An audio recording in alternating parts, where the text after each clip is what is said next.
শিৰোনাম কটা মূৰ এটা লৈ। কটা মূৰ এটা লৈ আন্ধাৰত সক্ৰিয় হয় এখন জল্লাদ হাত। সাম্প্ৰদায়িক হাতখনে সুস্থ মগজুৰেই বিচাৰি ফুৰে ঈশ্বৰৰ ঘৰৰ দুৱাৰ। সুবিধা পালেই খাব খোজে হিন্দু মুছলিমৰ তেজ, ল'ব খোজে জিঘাংসাৰ আমেজ, ছিঙিব খোজে সম্প্ৰীতিৰ বান্ধ। নিৰ্বাচনৰ বতৰ ইহঁতৰ ছিজন, এয়া যে সিহঁতৰ দৰদামৰ ক্ষণ। মোৰ হিন্দু আইসকল বাইসকল, মুছলমান ভনীসকল ভাইসকল, আমি সকলো সুখেৰে আছো, তৃপ্তিৰে খাইছো ভোকৰ এসাঁজ, হেঁপাহেৰে দিছো অমাতৰ মাত। তহঁতৰ দূৰভিসন্ধিত নুমাই নাযায় মন্দিৰৰ চাকি, জিকিৰ জাৰি অথবা বেদৰ স্ফুটি।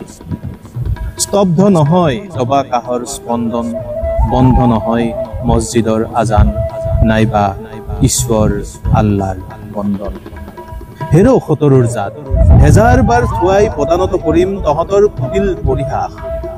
মাত্ৰ এটুকুৰা মঙহেৰে কৰিব নোৱাৰ আমাৰ সভ্যতাত পদাঘাত।